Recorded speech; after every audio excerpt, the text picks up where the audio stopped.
It's that time of year again where squirrels are running rampant getting into birdseed. Granted, that is always the time of year, and they are always getting into birdseed.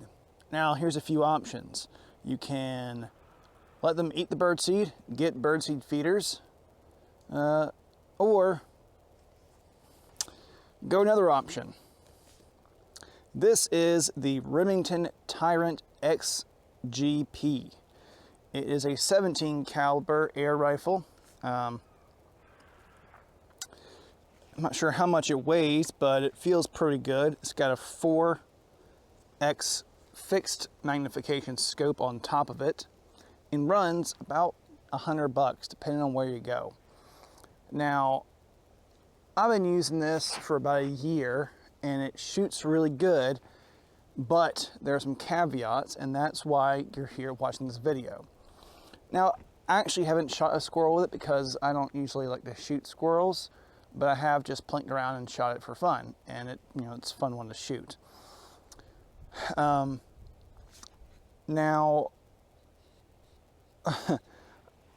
there are some things to say about this. For instance, this scope, it works fine if you're plinking. Like if I'm just shooting a box or something, shooting a can, whatever, usually it's fine depending on your distance. The problem is this scope is absolute garbage. It is absolute garbage. I can hardly keep it fixed in a good zero. Like it is, I need to just take it off and toss it, but I like having a scope on there. And I haven't bothered to buy another scope, but it is absolute garbage. The iron sights, however, which you see are fiber optic, you have these little fiber optics right here. Really easy to see, especially in the daytime, or like it is right now. Really easy to see, and also very accurate right out of the box. Right out of the box, I mean, you point where you want to shoot it, and it will hit right there. It is super accurate out of the box. These are really good. I mean, they're basic fiber optic iron sights, but they are very, very good. I mean, very well done. Now, as far as loading it, this is a single shot 17 caliber rifle. Shoots these little pellets right here, and let's see if it's shoots these little pellets right here.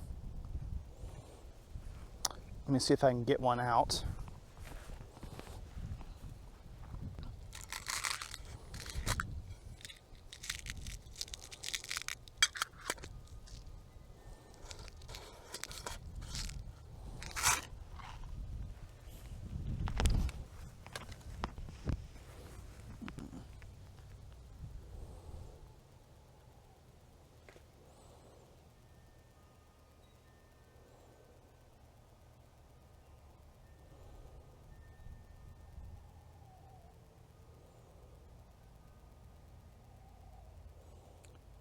Okay, it won't focus, but you can see it's just a little thing right there.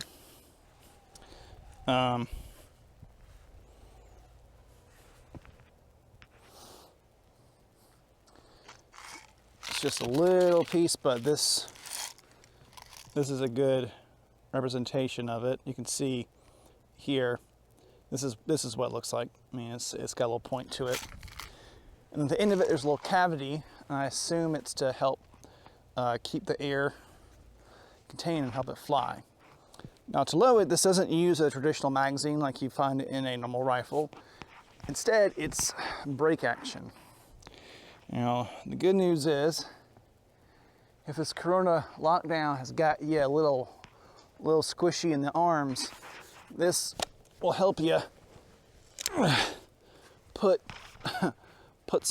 some solid back in there. So, let's see, I put this up. So when you crank it down, it opens up, and it gives you this little opening right here.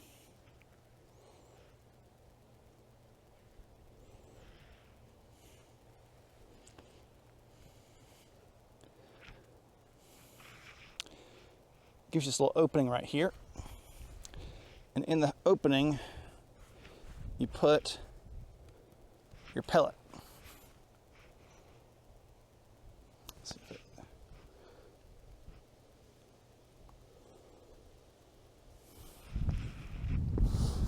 Then once you're done, you just pop it back and you're good to go. So I can fire.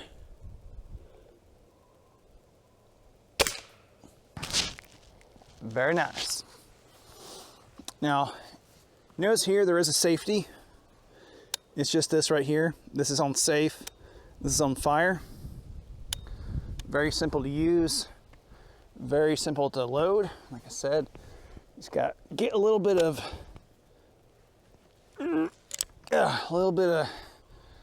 force in there. Like most brake actions, this is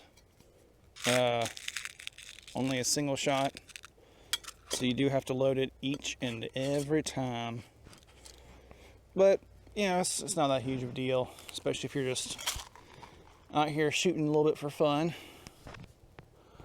So it comes in there, and I lost that one.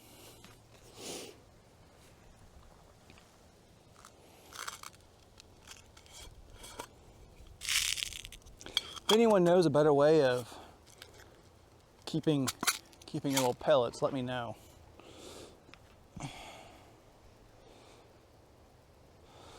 Or if there's a more efficient loading process, I'd like to know that too.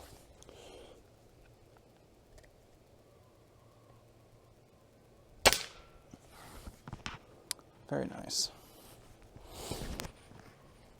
So I'm going to move the camera around and, you know,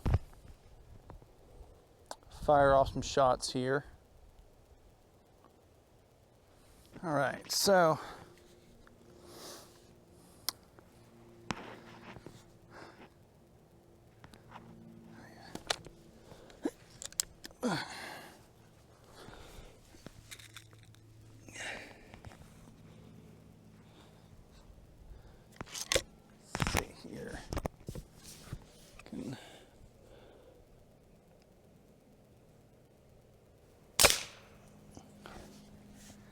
very nice.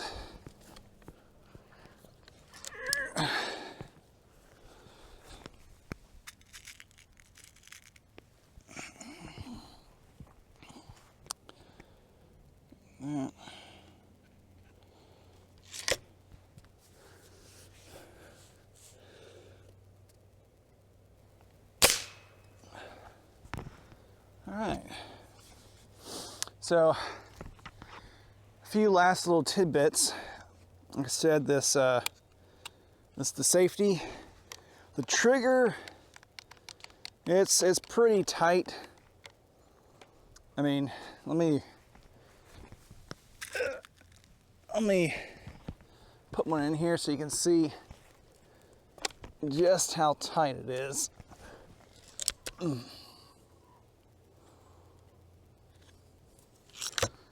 So, you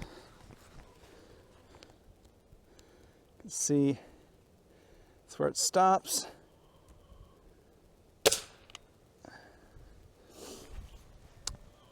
All right, probably didn't get a good idea from that, but it's a heavy trigger.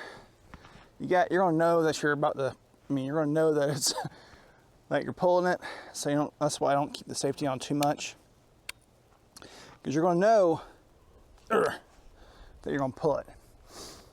It's supposed to have baffle right here at the end to help with the sound dampening, and it's not too loud. Like you don't need earplugs or anything like that, so it's not too bad. It's got you know, I guess a little bit of sound dampening because it's not that loud.